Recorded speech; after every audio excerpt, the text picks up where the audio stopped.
teman-teman di acara terapi saya bersama Dr. Zule hari ini di tanggal 6 April 2022, dan kali ini kita agak tematik ya, tematik untuk mengatasi khusus kecewa terhadap pasangan, kecewa, marah dan lain-lain. Jadi khusus untuk pasangan. Jadi kenapa ini saya coba buka, karena supaya pas di pertemuan ini kita agak fokus terapinya, jadi nggak kemana-mana gitu, jadi ke area sana. Dan teman-teman mangga nanti bisa dimanfaatkan di acara ini untuk bisa coba latihan rilis ya. Rilis, karena untuk menyelesaikan masalah pernikahan dengan kondisi masih emosi negatif itu satu hal yang agak berat.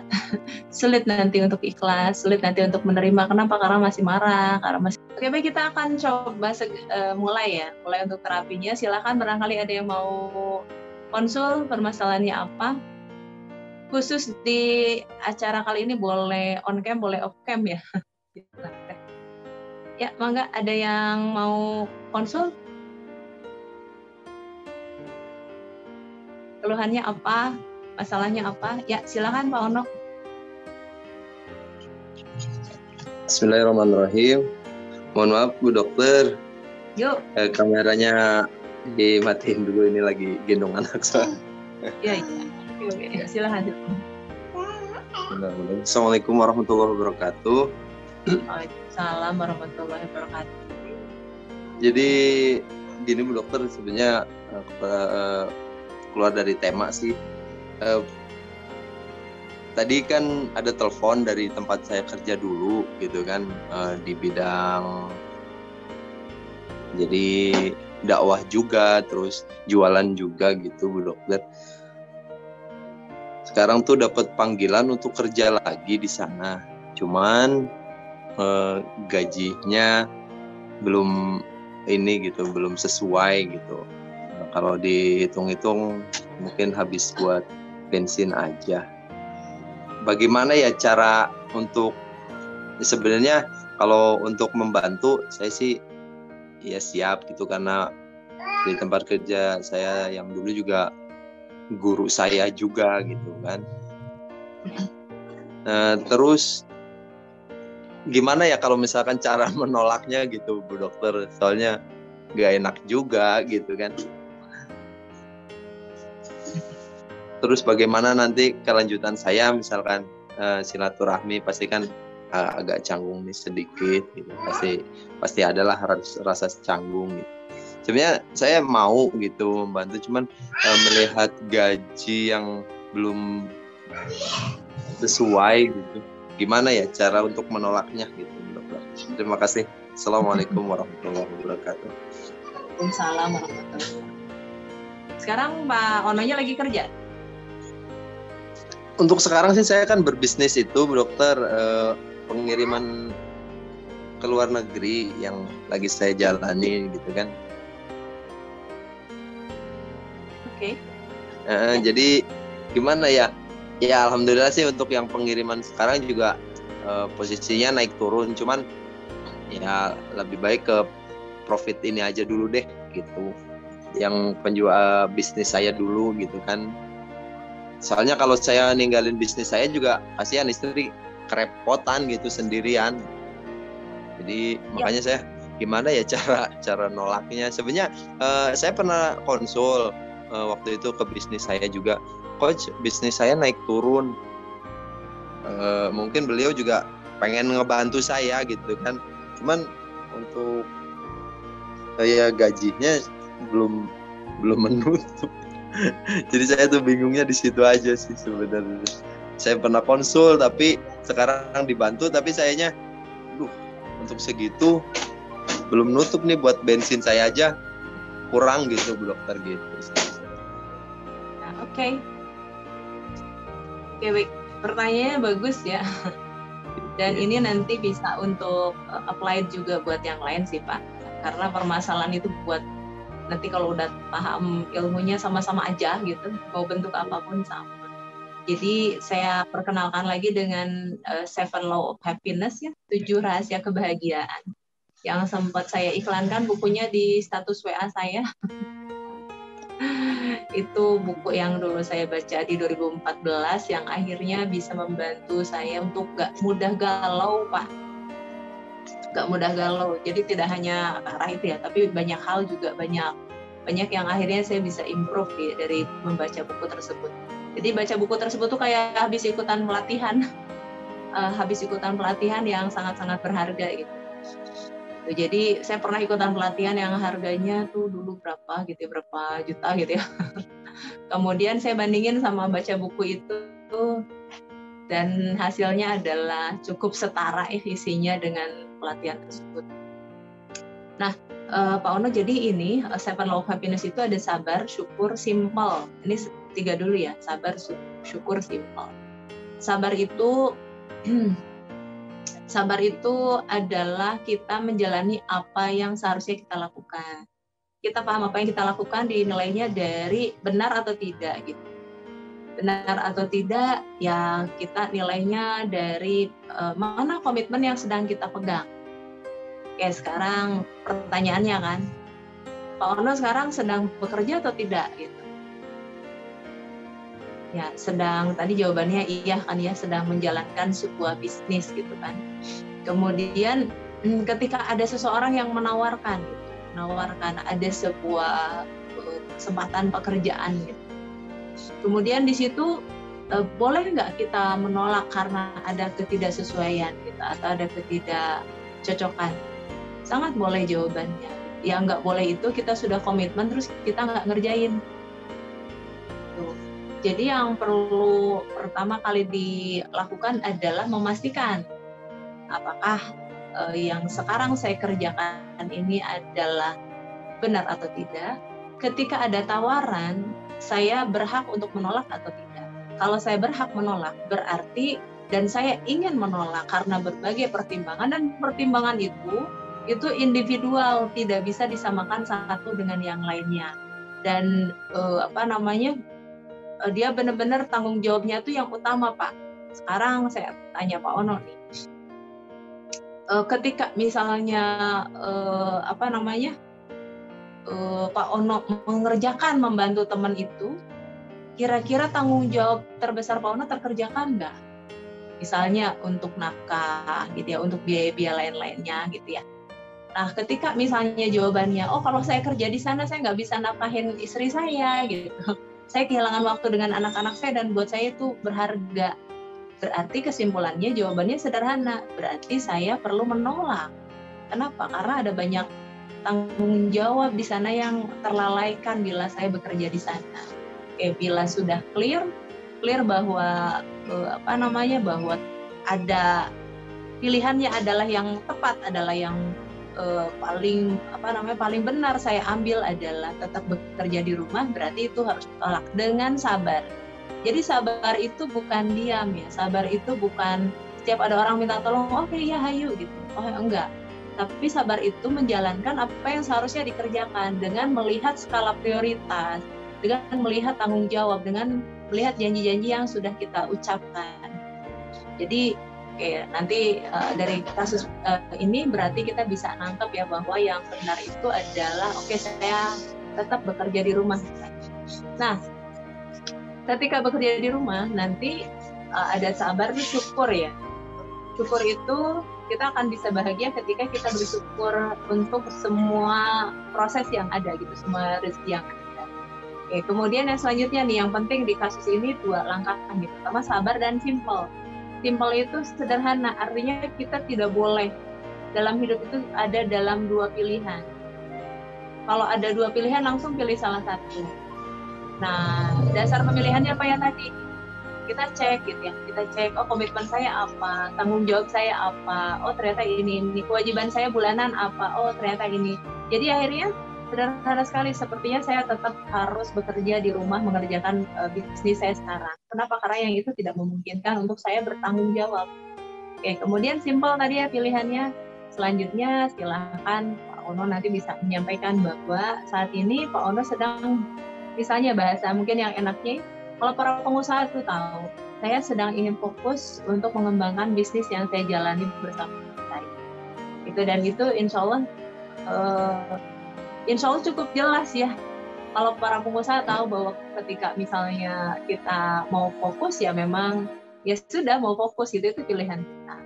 Gitu. Dan satu hal nih, sangat-sangat tidak tepat, sangat-sangat membuat kita menderita ketika kita berusaha menyenangkan semua orang dengan mengatakan iya. Salah satu cara kita untuk bisa mulai bahagia adalah dengan belajar untuk mengatakan tidak untuk yang tidak perlu kita urus. Itu adalah ada bisnis orang lain, itu mungkin ada kegiatan orang lain, kita juga punya kegiatan gitu. Jadi ketika misalnya kita pun sudah cukup kegiatannya, kita nggak perlu untuk menyenangkan semua orang dengan berusaha memaksakan diri gitu. Justru nanti dengan kita memaksakan diri, kita akan zolim pada diri sendiri, zolim pada anak, kemudian zolim pada mitra-mitra kita. Kan kita punya mitra nih yang ingin dibahagiakan dengan dibantu pengirimannya ya. Oke, jadi kita perlu memilih, simpel saja sesuai dengan yang kira-kira kita sangat yakini ini benar dan jalani itu. Kelebihan kekurangannya kita terima dengan penuh syukur, insya Allah bahagia. Dan tidak perlu menyenangkan semua orang, insya Allah kita bisa membantu mereka dengan tetap bekerja di tempat kita. Itu Pak Ono. Semoga cukup jelas. Barangkali kurang jelas boleh dikatakan lagi. Terima kasih Bu Dokter, insya Allah cukup jelas. Nanti kalau misalkan ini mulai ditanyakan lagi lewat Japri deh. Iya, oke. Ya. Terima kasih Bu Dokter. Ya, sami-sami mangga. Ya, nanti di kejadian pernikahan juga ini ya, maksudnya bisa terjadi juga. Misalnya yang konsul ke saya itu, Dok, saya kesel suami saya selingkuh gitu ya, nikah lagi sama orang lain gitu, udah punya anak pula gitu, tapi saya mau ngajuin cerai juga, saya kasihan sama anak-anak gitu ya, sekarang masih butuh banyak biaya.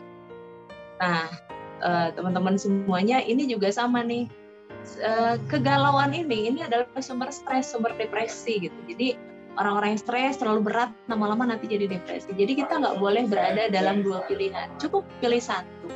Ketika misalnya si bunda ini merasa dihianati gitu ya, merasa juga tidak dizolimi, misalnya tidak adil, merasa di situ ada sesuatu yang memang layak gitu untuk diajukan untuk pisah, dan memang memilih untuk pisah gitu. Tapi kalau misalnya saya ada pertimbangan ini saya enggak gitu. Jadi pilih aja salah satu dengan segala konsekuensinya.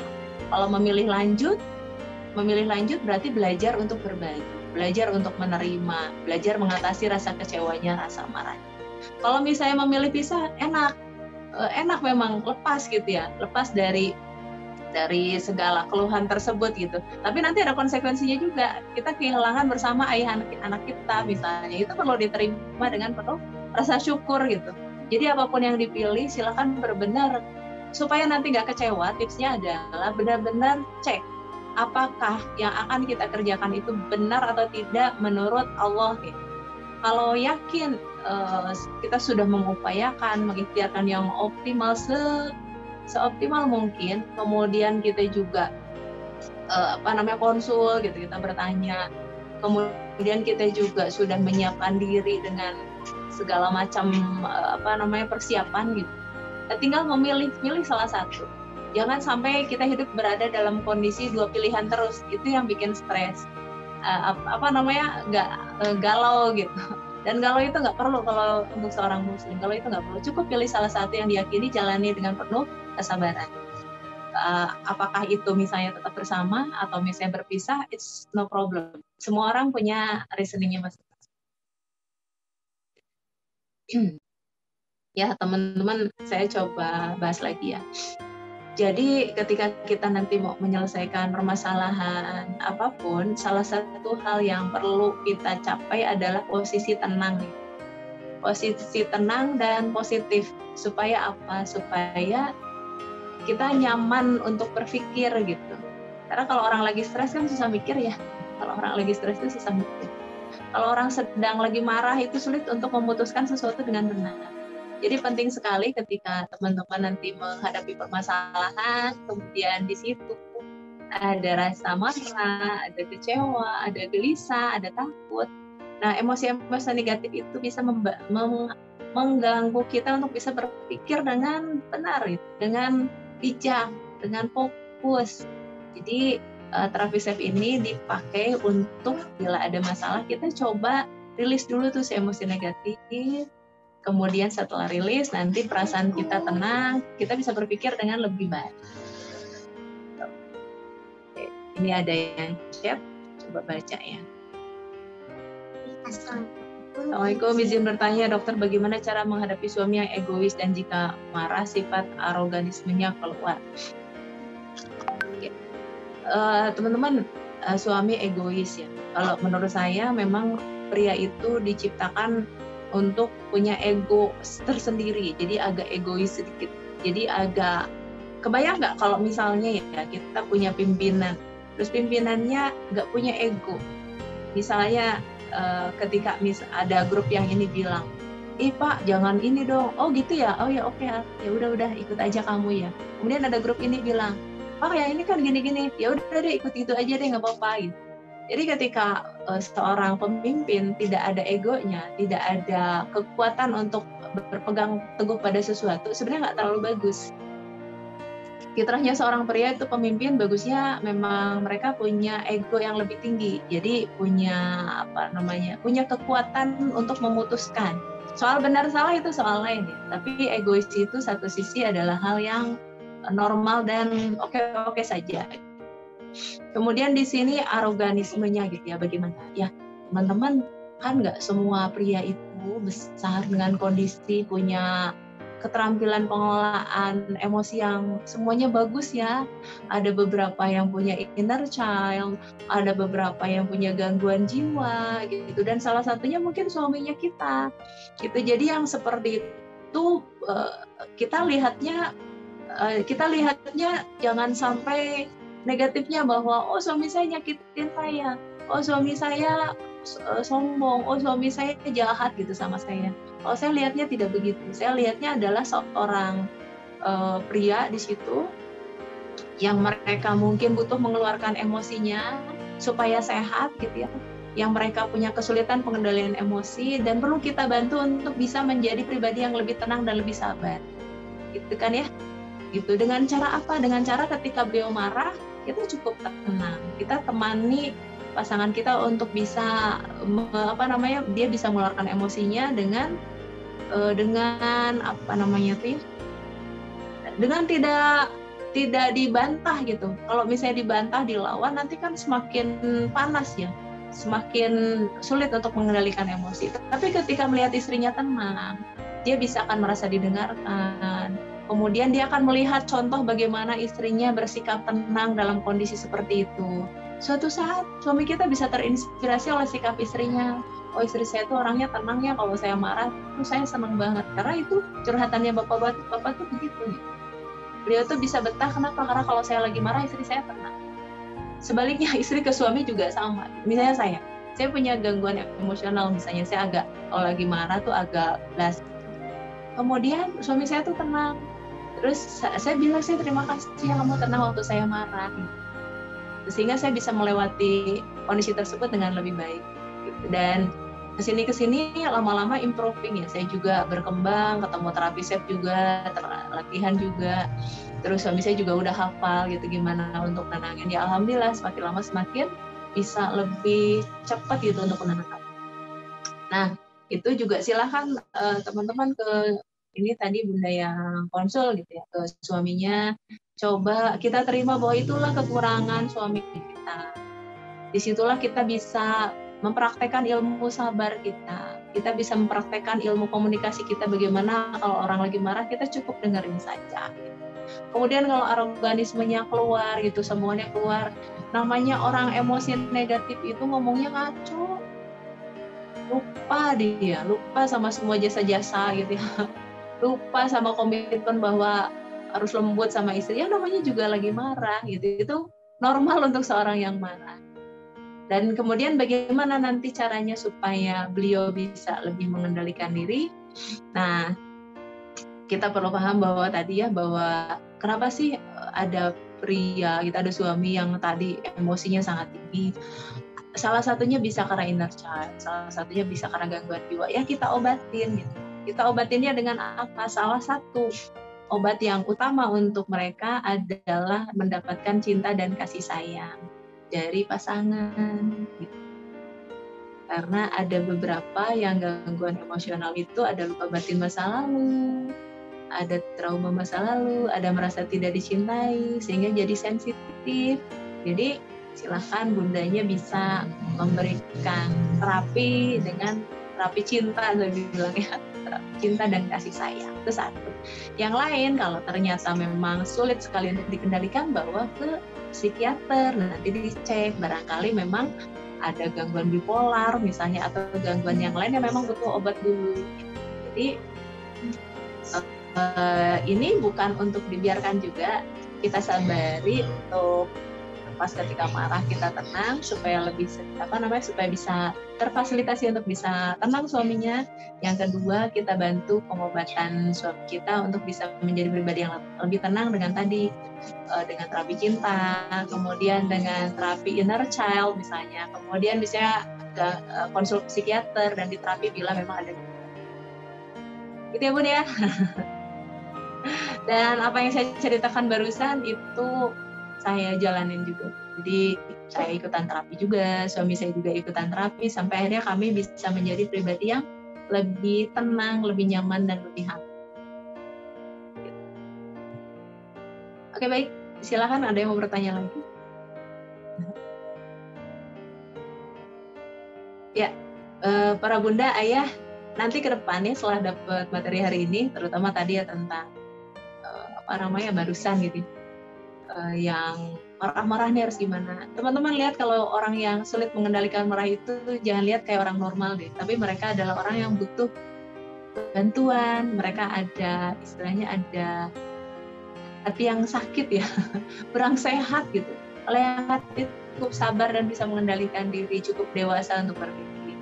Jadi kalau lihat yang seperti itu adalah calon untuk kita bantu terapi ya. Jangan dibenci, jangan dimusuhi, jangan dimarah-marahi, gitu. Jangan direndah-rendahkan, tapi kita bantu, kita sayangi untuk apa? Untuk menjadi pribadi yang merasa dicintai, dan nanti ketika mereka lebih sehat, lebih bahagia, lebih nyaman dengan dirinya, mereka juga bisa membahagiakan orang lain. Insya Allah. Baik, silakan, ada yang bertanya lagi? Ini artinya apa tulisannya? Jadi boleh nanya bisa cara. Kan nggak tahu aturannya lagi acara gitu. Ada. Silakan teman-teman, ada yang mau bertanya lagi? Oke, saya cerita lagi ya sambil nunggu waktu. 7 rahasia kebahagiaan itu tadi ada sabar, syukur, simple. Nah, ada lagi selanjutnya itu giving, loving, forgiving, surrender. Kenapa sih misalnya kita jadi istri nih, istri yang suaminya kok gitu ya, suka marah-marah aja gitu, kita sabar, tapi kok kita nggak bisa bahagia. Terus kita juga udah melayani dengan baik, tapi kok kita merasa nggak bahagia, padahal yang zalim kan suami kita misalnya gitu. Kenapa kita belum bisa bahagia? Salah satunya karena kita belum bisa giving yang bisa membuat bahagia adalah giving yang tidak mengharapkan balasan. Jadi misalnya contohnya apa? Misalnya kita di pinggir jalan nih, kita kasih ke pemulung atau ke pengemis gitu. Kasih aja ke pengemis. Gak berapa lama, lewat berapa ratus meter gitu ya, kita tiba-tiba ngelihat lagi si pengemis itu ternyata baru dijemput sama sebuah mobil gitu ya, sambil pegang handphone gitu, padahal orangnya baru kita kasih uang. Kemudian kita kesel. Nah, kebahagiaan kita dari bersedekah akan hilang ketika tadi kita kita berpikir tentang orang tersebut. Yang namanya memberi, giving aja, mau dia nipu atau enggak nipu, itu bukan urusan kita, tapi kita giving, lepas lah itu kita insya Allah bisa bahagia.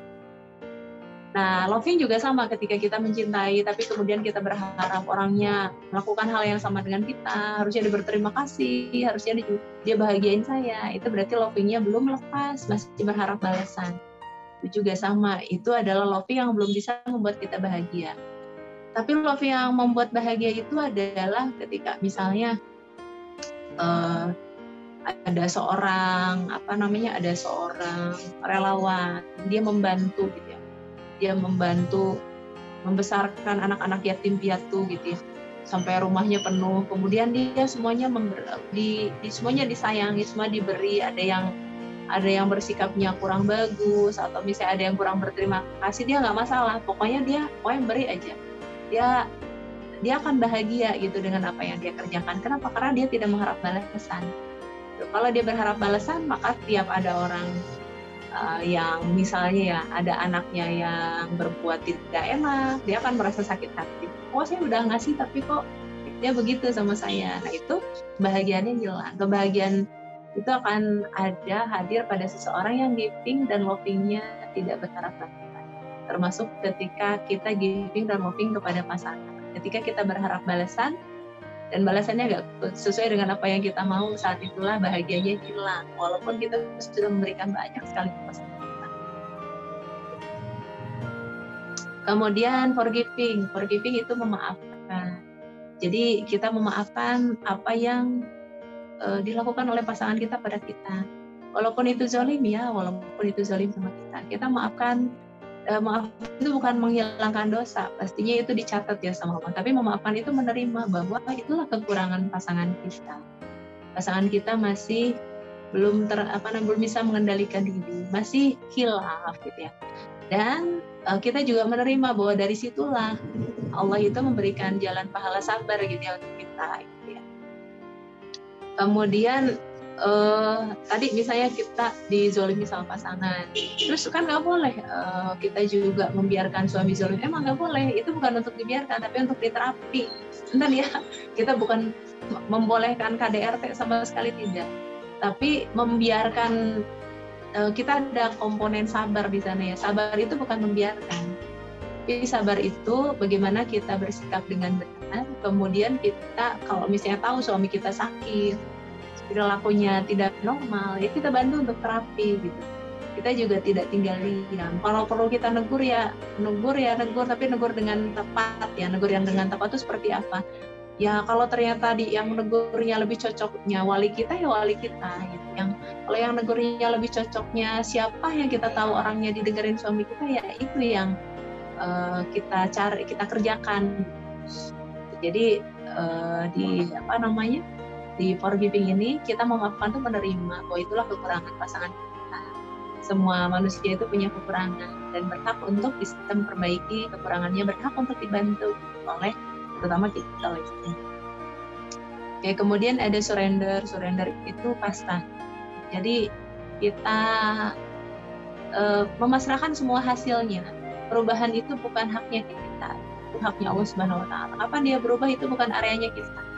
Kalau kita mulai mengerjakan teknik-teknik yang ada gitu, misalnya teknik ilmu pernikahan ini dipraktekkan, habis itu kita tiap hari ngecek berubah nggak ya, oh nggak berubah ya. Nah saat itulah kita nggak bisa bahagia. Kenapa? Karena kita menggantungkan kebahagiaan kita dari perubahan pasangan.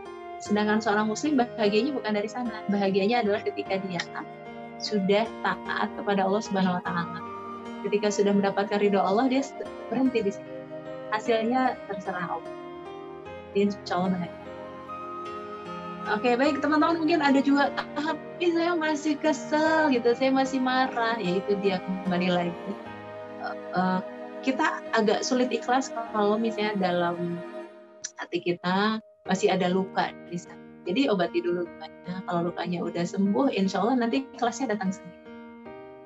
Oke, baik, sudah ada yang mau bertanya? Oke, baik. Ya mudah-mudahan cukup jelas hari ini ceritanya. Saya pinginnya kita bisa terapi nih bareng-bareng ya. Kita bisa praktek terapi untuk mengatasi emosi negatif untuk permasalahan dengan pasangan. Mungkin hari ini belum ada yang ini ya, yang perlu diterapi saat ini. Baru tanya-tanya dulu mungkin atau ingin tahu dulu. nggak apa-apa. Atau misalnya teman-teman mungkin agak kagok ya kalau di sini ini acaranya memang umum, jadi ini di record memang dokumentasikan. Nah teman-teman semuanya,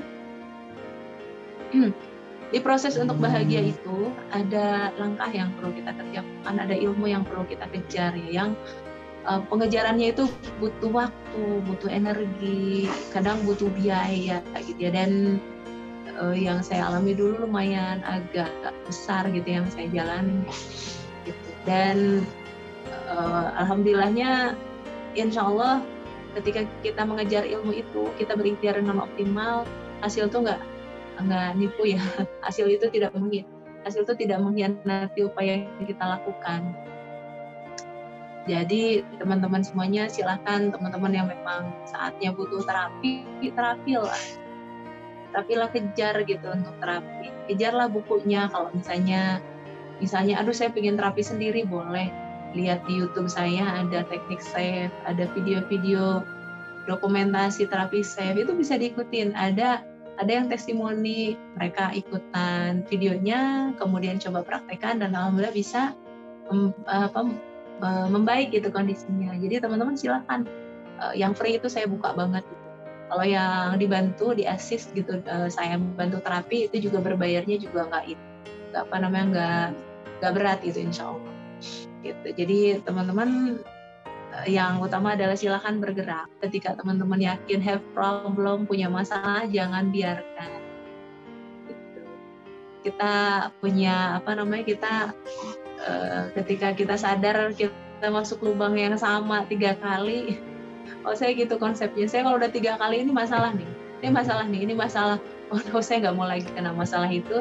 Saya akan cari jawabannya di mana. Saya searching Google, searching YouTube, tanya orang gitu yang kira-kira bisa menjawab. Supaya apa? Supaya kita nggak masuk ke lubang yang sama. Kita masih banyak tugas di depan sana yang harus diselesaikan. Jangan sampai kita mengerjakan, bisa kena masalah sesuatu yang seharusnya kita bisa cegah dengan ilmu yang tepat. Oke, baik, kira-kira demikian teman-teman untuk hari ini.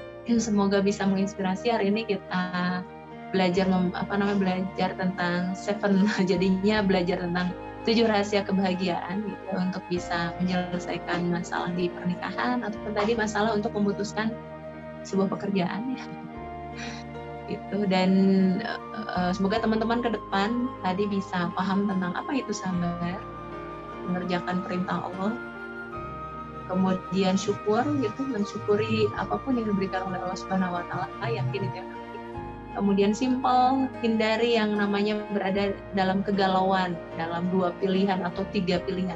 Cukup pilih salah satu yang kira-kira sesuai gitu, yang paling sesuai dengan yang kita yakini gitu, dengan Quran, dengan hadis. Kemudian isi hari-hari dengan giving, memberi tanpa mengharap balasan. Loving, mencintai tanpa mengharap balasan. Forgiving, memaafkan semua kekurangan orang-orang di sekitar kita, termasuk memaafkan kekurangan diri sendiri. Gitu. Kemudian surrender itu pasrah, memasrahkan semua hasil itu kepada Allah. Kita bersyukur cukup dengan berusaha melakukan yang terbaik yang kita yakini. Berusaha taat kepada Allah, insya Allah pahalanya nanti ada. Pahala kita adalah hadiah untuk kita adalah nanti surganya Allah Subhanahu wa taala. Itu sudah membuat kita bahagia. Ya, kira-kira demikian teman-teman semuanya untuk pertemuan kali ini. Semoga bermanfaat. Mohon maaf bila ada kekurangan dalam penyampaian. Kita tutup nih sebelum pukul 17 ya. Karena mungkin sudah cukup jelas, tidak ada yang bertanya lagi. Sampai bertemu kembali nanti di acara Terapi Saya Bersama Roh Perjula di kesempatan selanjutnya. Assalamualaikum warahmatullahi wabarakatuh. Iya, insya Allah. Alhamdulillah, semoga bermanfaat ya. Iya. Konsepnya semua ya, untuk semua masalah intinya adalah kita bisa sabar, syukur, simple, giving, loving, forgiving, surrender. Insya Allah kita bisa bahagia. Assalamualaikum warahmatullahi wabarakatuh.